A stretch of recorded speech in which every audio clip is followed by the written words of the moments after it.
Recently, there was a comment from a viewer that said they would like a list of the 10 best ongoing comic books in the entire industry. And I believe a great ongoing is superior to a great miniseries every step of the way. Things like Rook Exodus, my number one comic book of the entire year, 2024, will not be on this list because essentially it's not an ongoing anymore. They're taking a 6-month hiatus. You won't hear a mention of Miller World comic books because Miller World, quite frankly, doesn't do ongoings. They do miniseries. Not surprising. Once I looked at the list, I laid it all out.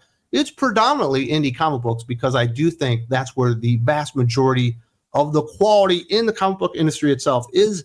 But I'm going to lay it out 10 to number 1. But there were a few comic books that don't make the list that certainly were in consideration that if you're looking for an awesome ongoing, you could do much worse than these. It looks like it's 7 books. Redcoat from Ghost Machine. Love that book.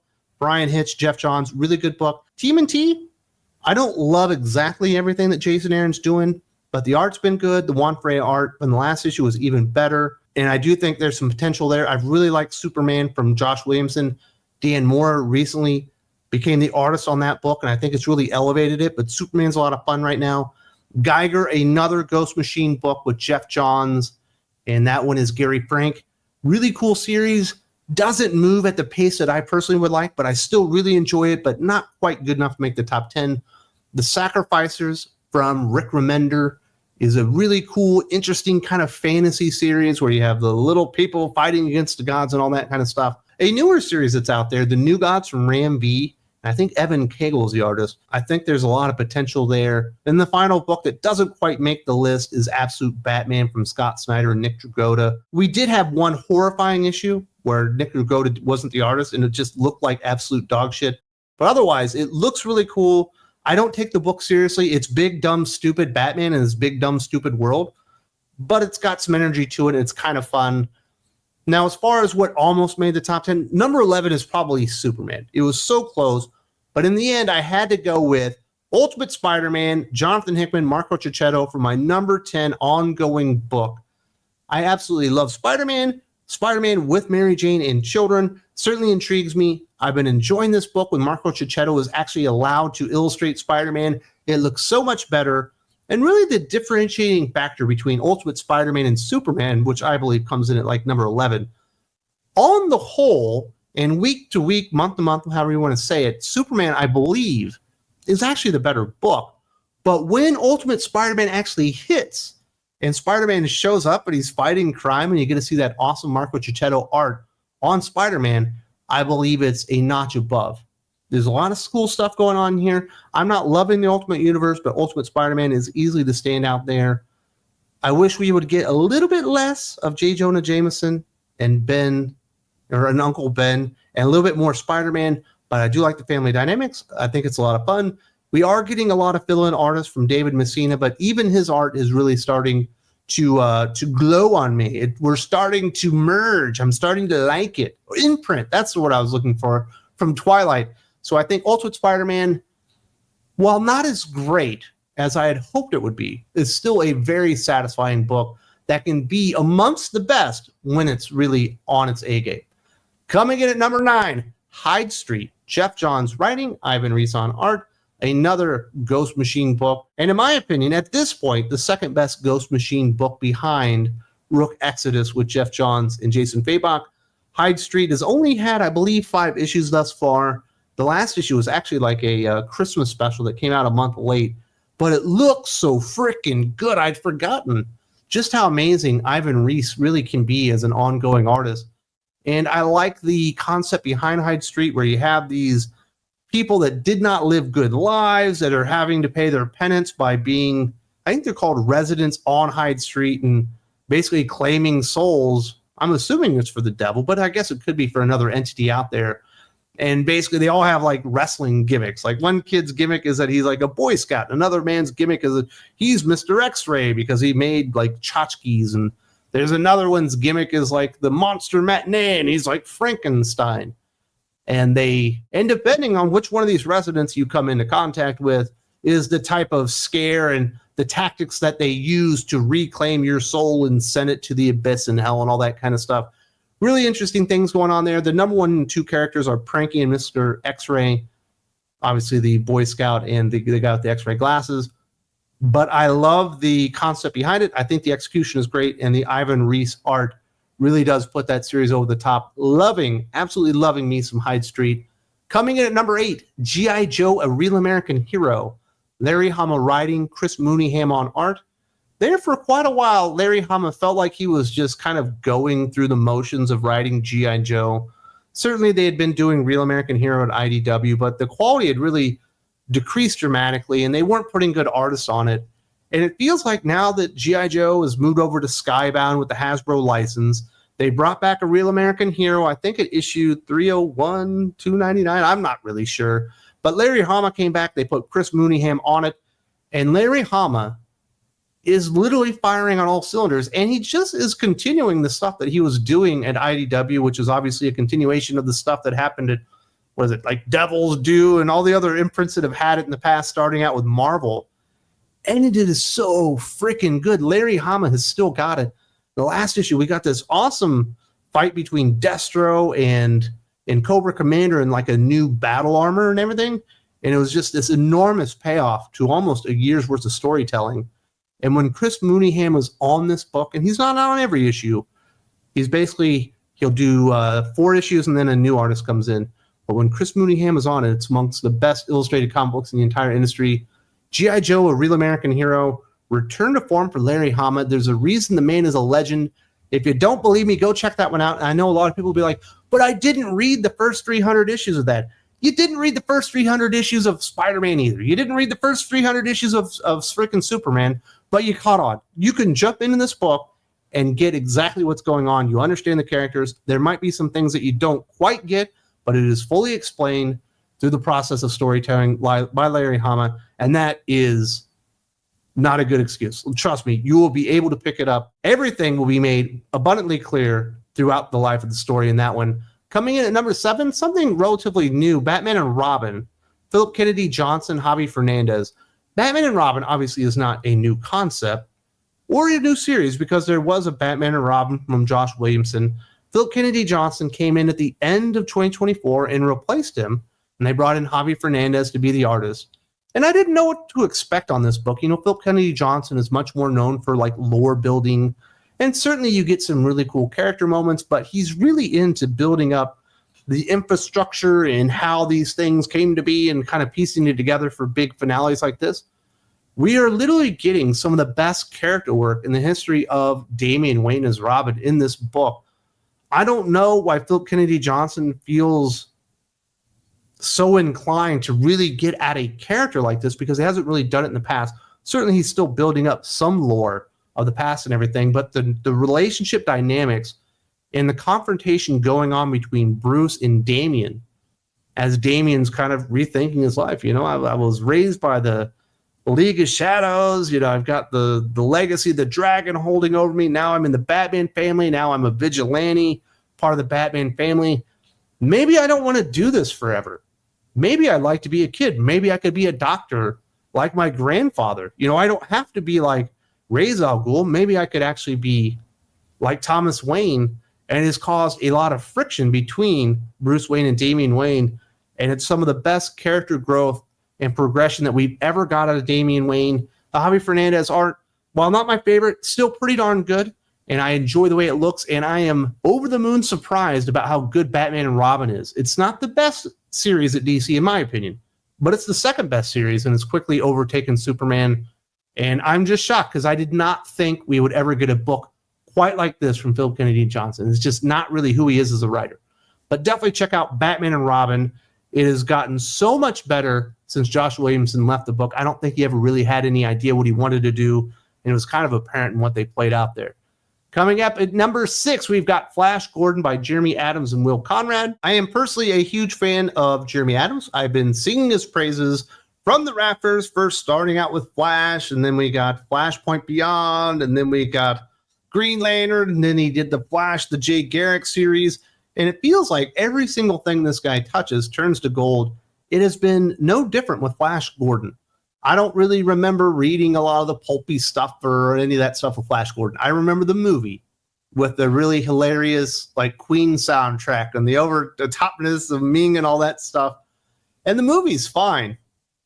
But this version of Flash Gordon is so much better, and it's been a really great introduction with Jeremy Adams kind of getting to the heart of the character, putting him in a very small situation where he's in prison, and it just kind of gets bigger and bigger and bigger, and he's having to team up with Ming the Merciless, and it's been a whole lot of fun. Will Conrad on art. I remember the first time I really noticed Will Conrad, it was an issue of Hawkman, I believe, and I've been a huge fan of his ever since. I was very happy to see him get the Flash Gordon gig with a writer that I really like, and these guys have overperformed at every single level. You know, I do like these kind of retro nostalgia-based kind of characters, bringing them back, but you have to do them right to really make it work, and Flash Gordon is done right in so many ways. If you have not been checking out Flash Gordon, I think that one's from Mad Cave. It's absolutely brilliant. Jeremy Adams is not a one-hit wonder. He's not a two-hit wonder. The dude just knows how to write superhero stories, and Flash Gordon's been a whole lot of fun. Coming in at number 5, G.I. Joe, part of the Energon universe. Josh Williamson writing, Tom Riley on art. While I did mention G.I. Joe, A Real American Hero earlier, this is a different series in a different, I don't know, multiverse, timeline, something like this. This is the Energon universe version of it, where they're basically taking place in the same universe as the Transformers comic book. Also at Skybound, also in the universe, going on at the exact same time. They teased us out with the Duke miniseries, the Cobra Commander miniseries, the Destro miniseries, the easily and must be forgotten Scarlet miniseries, and finally we have the G.I. Joe ongoing. It's the newest book on the top 10. I think it's only 3 issues in.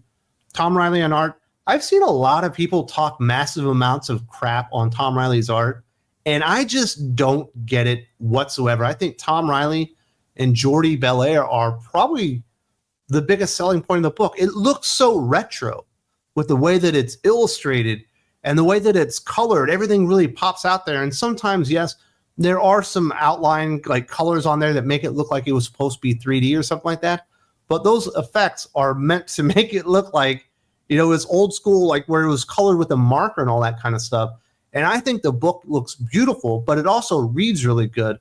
And while Josh Williamson is certainly a good writer, it feels like he's upped his game to another level with G.I. Joe. I'm loving this new G.I. Joe team. If you had told me in the beginning the Baroness was going to be an upstanding, you know, reliable member of the G.I. Joe team, at least in the beginning stages, I was like, that'll never work. No, it really works.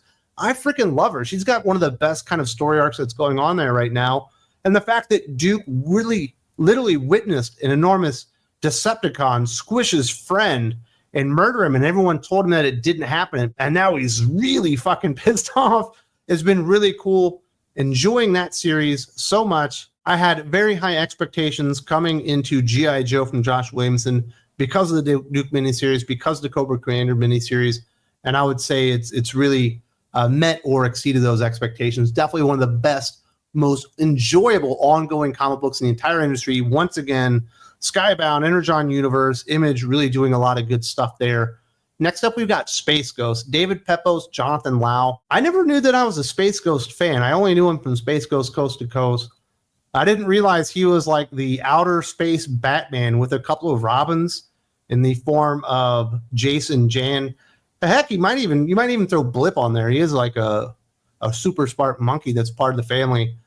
But coming in this book, the only thing I really knew about David Pepos was that really, really terrible Punisher miniseries where they try to replace Frank Castle, and then a very lackluster Savage Avengers run.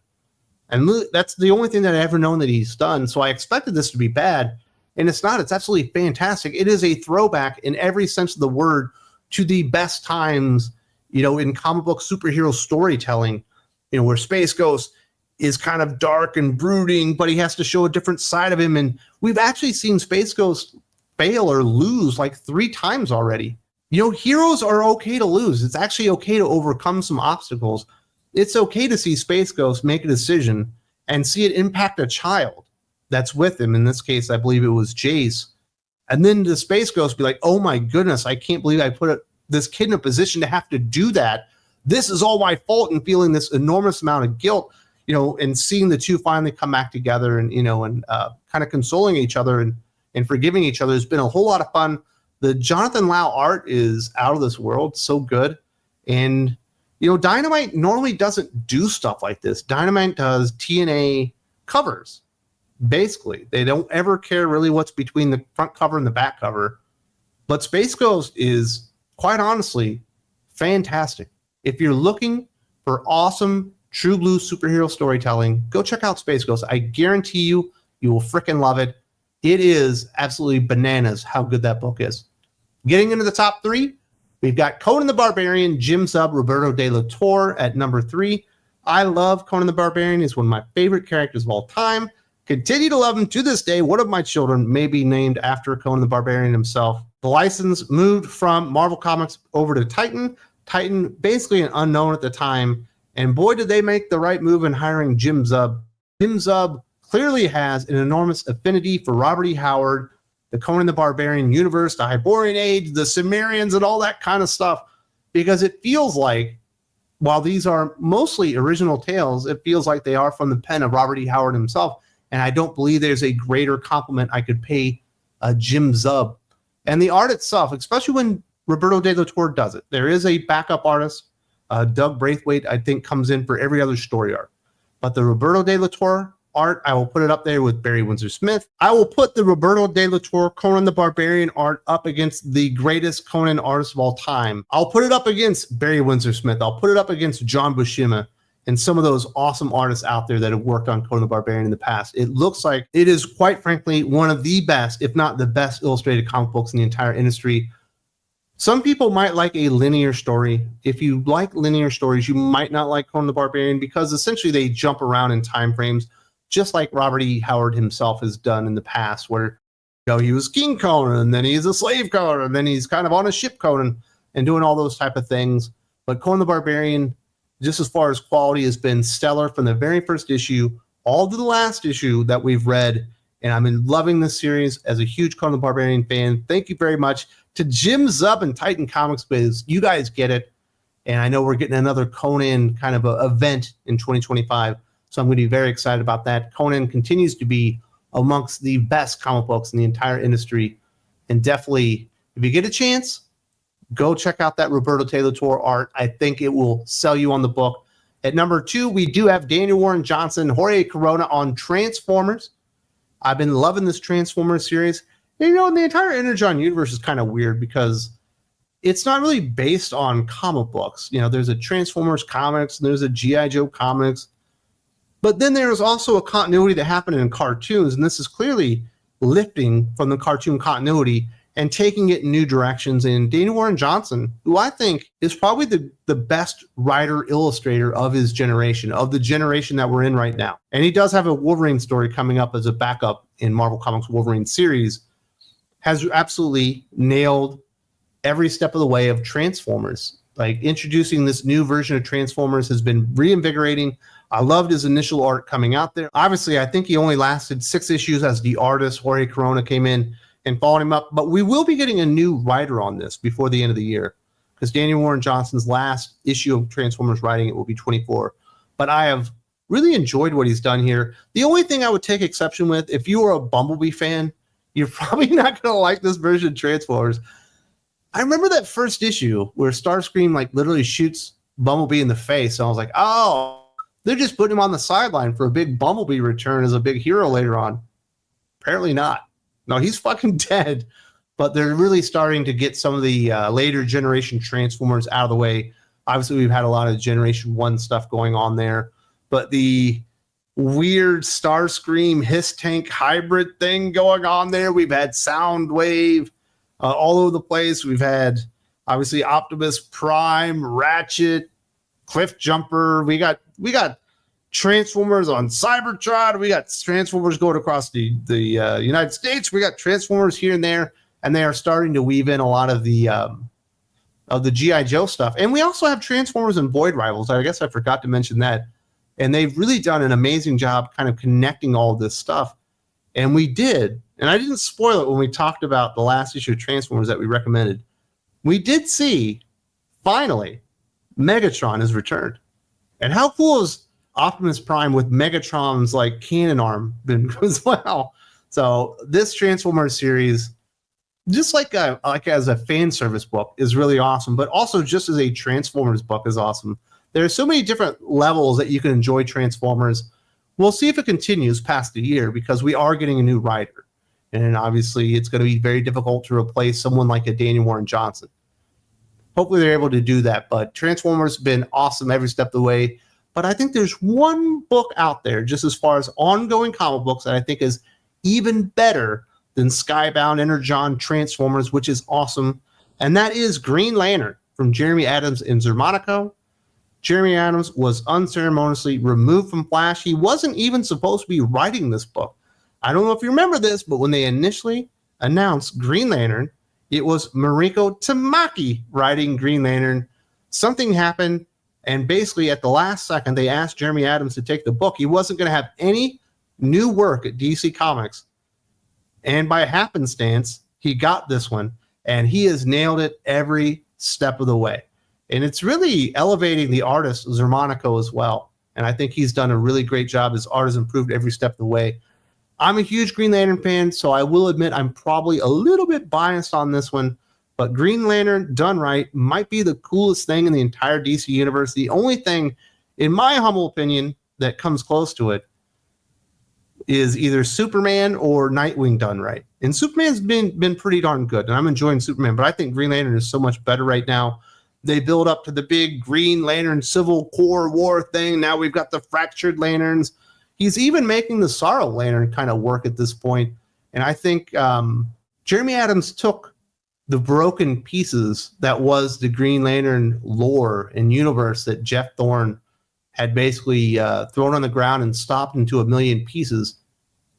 And he's kind of put it all back together in such a way. And it started so big and just it keeps getting bigger and bigger.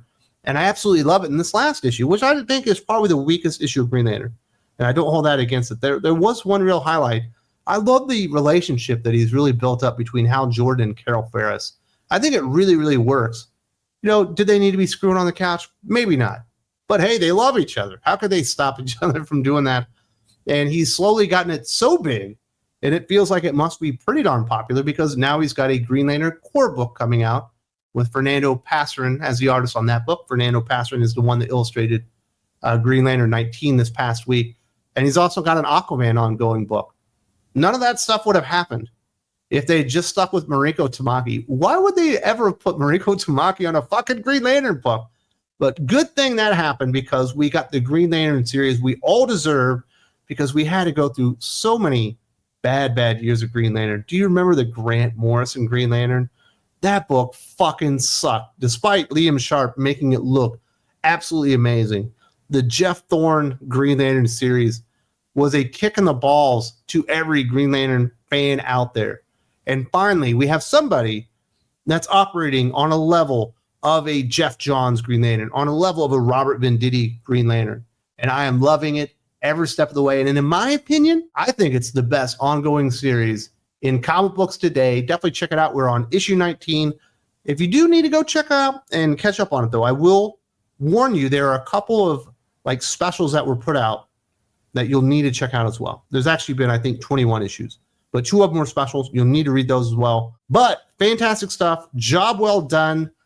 Mr. Adams, you deserve your flowers. Kudos. You are the hottest thing at DC Comics, at least in my opinion. I don't know what the sales say, but from a reader's perspective, from quality of writing and everything going on, he is the heat and probably my favorite comic book writer in the industry today because nobody wants to hire Robert Venditti for reasons that I don't even understand. So there you go. Those are my 10 best ongoing comic books in the entire biz, as requested by a viewer. Hope that helped out.